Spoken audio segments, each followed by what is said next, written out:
Le tribunal correctionnel a rendu hier son jugement dans l'affaire des contrats fictifs du Parlement européen au Front National. Marine Le Pen a notamment été condamnée à 5 ans d'inéligibilité avec exécution provisoire, ça veut dire exécution immédiate. Vous avez perdu votre candidate à la présidentielle? Non, certainement pas. Vous savez, Marine Le Pen a été enterrée peut-être une centaine de fois au cours de sa vie politique et elle s'est toujours relevée. C'est une battante, c'est une femme courageuse et c'est une femme d'État. Et je souhaite et je pense qu'elle sera notre candidate, bien évidemment, puisqu'elle rassemble aujourd'hui une majorité de Français. Les études d'opinion, les dernières élections montrent bien que ce serait un scandale démocratique qu'elle ne puisse pas se présenter. Oui, Au-delà mais de sa personne... la justice a décidé du contraire, en l'occurrence, avec cette exécution provisoire de 5 ans. Ça veut dire que c'est immédiat, c'est-à-dire qu'elle ne peut pas contractuellement se présenter. Ce ne sont pas des juges qui doivent faire le casting de l'élection présidentielle, mais c'est le peuple.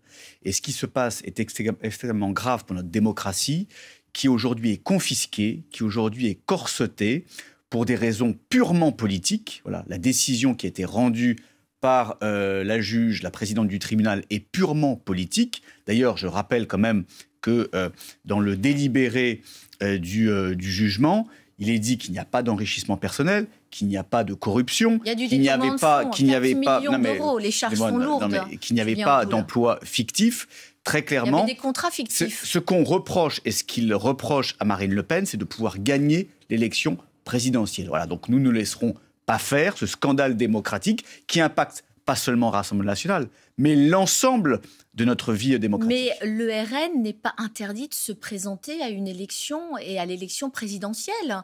Donc le RN pourra avoir sa place. C'est Marine Le Pen qui est condamnée. Mais l'élection présidentielle n'est pas une élection de parti. C'est une élection, et d'ailleurs elle a été pensée, théorisée par le général de Gaulle dans la Ve République. C'est un homme ou une femme qui se présente devant les Français. Et force est de constater que Marine Le Pen, elle incarne quelque chose pour les Français. Elle a un lien charnel avec le peuple français. Elle s'est présentée plusieurs fois. Elle a rassemblé 13 millions d'électeurs en 2022. Elle est donnée à 37% dans les sondages. Elle peut gagner l'élection présidentielle. Et aujourd'hui, vous avez une décision de justice qui lui enlève ses droits de recours, qui lui enlève, encore une fois, la possibilité de se défendre et de se présenter à l'élection des Français. C'est évidemment intolérable. Vous parlez de déni de démocratie. Vous dites, comme Marine Le Pen hier soir, qui a mené une charge assez violente contre la justice. Elle a dénoncé donc une décision politique, un état de droit violé. S'en prendre à l'état de droit, c'est présumer une corruption ou une défaillance systémique envers la justice. Est-ce que c'est ce que vous pensez? Force est de constater qu'il y a une défaillance. Mais c'est plutôt une déviance de la justice qui fait de la politique, qui a envie de se débarrasser du premier parti de France et de la candidate qui peut accéder à l'Élysée.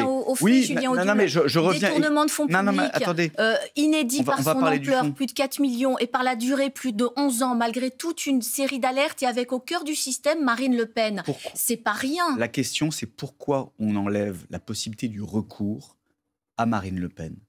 Pourquoi on lui retire cette possibilité d'avoir un deuxième jugement? Voilà. Parce que c'est ça le problème, c'est l'exécution provisoire. Alors, la présidente du tribunal a indiqué qu'à aucun moment, et c'est ce qui a motivé sa décision, vous n'avez semblé reconnaître un problème de détournement de fonds. Or, les faits, c'est que des assistants parlementaires européens travaillaient pour le parti, donc le risque de récidive du point de vue du tribunal, eh bien, il existe. Mais ce qui est très grave, effectivement, dans ce jugement, c'est qu'on reproche à Marine Le Pen et au Rassemblement national de s'être défendus. Ils ont criminalisé les moyens de la défense. Il aurait fallu qu'on ne se défende pas, qu'on reconnaisse une culpabilité qui n'est pas la nôtre, parce que, je le redis, nous sommes innocents des faits qu'on reproche à Marine Le Pen et au Rassemblement national. Ils ont reproché également que nous soyons des opposants à l'Union européenne, ce qui a été jugé comme un facteur aggravant. Et le trouble à l'ordre public auquel la présidente du tribunal fait référence, c'est juste la possibilité que Marine Le Pen se présente à l'élection présidentielle. Or, le trouble, il n'est pas d'ordre public. Le trouble, il est idéologique pour la présidente du tribunal, qui est une opposante à Marine Le Pen. Je rappelle qu'elle avait soutenu Eva Joly écologiste il y a quelques années, et qu'on voit bien qu'il y avait une volonté manifeste de bloquer Marine Le Pen. Vous vous insurgez contre une décision de justice, mais finalement, les juges ne font qu'appliquer une loi qui a été votée par les politiques en 2016, la loi Sapin 2, qui a été adoptée après l'affaire Cahuzac. Marine Le Pen l'a soutenue, cette loi. Sauf que les faits, justement, sur cette loi Sapin 2 de 2016, les faits qu'on reproche à Marine Le Pen et au Rassemblement national sont antérieurs. Non, il y a du recouvrement. Il y a du recouvrement en 2016. Sont antérieurs à cette loi Sapin 2. Donc vous voyez bien qu'il y a une instrumentalisation de la justice, une politisation de la justice qui vise seulement à éliminer non pas seulement Marine Le Pen, mais des millions d'électeurs. Marine Le Pen était la chantre de la probité en politique et même elle plaidait dès 2013 pour une peine d'inéligibilité à vie pour les élus qui ont commis des fautes. Et aujourd'hui, elle dit, bah non, finalement, quand ça s'adresse à moi, c'est pas bien. Marine Le Pen est innocente. D'ailleurs, elle va évidemment interjeter appel, comme nous tous. Donc, elle reste présumée innocente. C'est important de le dire. Et moi, je redis le délibéré du jugement. Pas d'enrichissement personnel. À aucun moment, on a acheté un yacht, une piscine ou quoi que ce soit.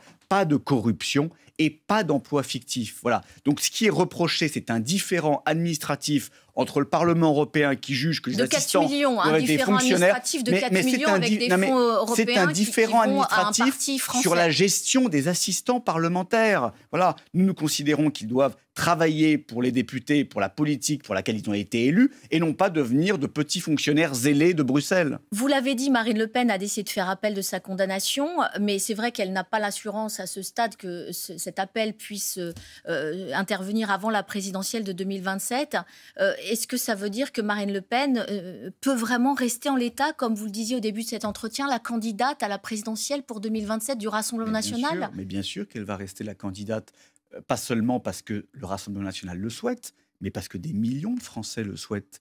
Des millions de Français. Mais elle ne pourra pas se présenter si l'appel n'intervient pas avant. Elle va se battre. Vous savez, Marine Le Pen est une combattante. Elle va se battre et nous allons tous nous battre pour faire valoir nos droits, et notamment le droit démocratique et souverain du peuple français de pouvoir décider. Parce que ce qui se passe actuellement est quand même très grave. Au-delà du cas de Marine Le Pen, on ferme une chaîne de télévision, la première de la TNT, qui rassemblait des millions de téléspectateurs parce qu'elle ne plaisait pas. On inflige des peines à un ancien président de la République. Donc on veut abattre le Rassemblement national. C'est pas seulement le Rassemblement national. Il y a aujourd'hui, dans notre démocratie, une dérive extrêmement grave. On corsette les libertés, on a envie de mettre à bas la liberté d'opinion, le pluralisme politique, et détourner 4 millions d'euros, c'est pas une dérive. Non, encore une fois... C'est comme ça que c'est libellé. Oui, effectivement, c'est la décision politique des juges qui n'est pas la réalité. Et je le redis, nous sommes innocents. Mais il n'y a pas eu d'enrichissement personnel ni de corruption dans cette affaire. Mais est-ce que l'intérêt du Rassemblement national, c'est pas au contraire d'introniser au plus vite Jordan Bardella pour qu'il puisse s'installer, faire campagne, y compris dans la petite musique de vos électeurs? Mais nous n'allons pas accepter ce scandale démocratique sans rien faire. Enfin, ce serait quand même délirant de laisser faire un coup de force qui serait dénoncé, un coup d'État des juges qui serait dénoncé dans n'importe quel autre pays dit autoritaire. Imaginez s'il y avait eu la même affaire en Hongrie, si le principal opposant à Viktor Orban était empêché par la justice. Mais vous auriez fait évidemment des unes, et tout le monde se serait indigné. Là, ce qui se passe aujourd'hui en France, le pays des droits de l'homme, est intolérable. C'est une décision d'injustice, effectivement. C'est une décision politique qui vise à priver des millions de Français de leur choix souverain et démocratique. Vous parliez à l'instant du Hongrois, vous avez reçu le soutien de Viktor Orban, du porte-parole du Kremlin, de Donald Trump. Ne sont pas franchement les plus grands démocrates de la planète ? Oui, M. Macron reçoit le soutien du Qatar, reçoit le soutien de l'Arabie Saoudite, reçoit le soutien aussi, visiblement, dans les discussions amicales qu'il a avec M. Tebboune, donc du dictateur algérien. Je ne pense pas qu'il soit très respectable. La différence, c'est que nous ne commandons pas les gens pour donner leurs sentiments sur les uns et les autres, mais il est vrai qu'aux yeux du monde, et je parle aux yeux du monde en général, nous ne pouvons plus donner de leçons de démocratie, de droits de l'homme, de pluralisme, de liberté quand on voit la décision d'hier. Je reviens à Jordan Bardella. Pourquoi Enfin, on a l'impression que forcément, il y a une forme de défiance vis-à-vis de lui. Il n'aurait pas les épaules pour prendre le relais de Marine Le Pen? Mais Il n'est attendez, pas assez capé, il est trop jeune, il aura 31 ans en 2027. mais Jordan Bardella est une personnalité politique éminente, qui est l'une des personnalités politiques préférées des Français. Il est brillant, il est talentueux, personne ne le conteste. Mais nous n'allons pas accepter le scandale démocratique de voir que la candidate qui peut gagner l'élection présidentielle en 2027 se fasse éliminer et voit empêcher de se présenter. Enfin, encore une fois, ce scandale devrait choquer n'importe quel démocrate en France, y compris ceux qui sont des adversaires du Rassemblement national. Il a lancé une grande mobilisation, comme il dit, populaire et pacifique. Il y a aussi une pétition. C'est un début d'insurrection, c'est un début d'effet Trump? Non, ce n'est pas une insurrection, c'est une indignation, c'est une mobilisation populaire et démocratique. Et moi, j'appelle tous nos concitoyens, quels qu'ils soient, effectivement, à se lever contre ce scandale, parce qu'aujourd'hui, c'est le Rassemblement national, c'est Marine Le Pen. Demain, ce seront d'autres partis, ce seront d'autres personnalités politiques, et c'est les libertés des Français qui seront atteintes. 30 secondes juste sur vous. Vous avez été également condamné à 8 mois de prison avec sursis, 1 an d'inéligibilité sans exécution provisoire. Dans cette affaire, vous allez faire appel? Oui, je fais appel à cette décision, donc je suis de facto présumé innocent, mais au-delà de mon cas personnel, moi, ce qui m'inquiète, c'est la situation de la démocratie française qui est en train de s'effondrer. Merci beaucoup, Julien Audoul. Bonne journée à vous.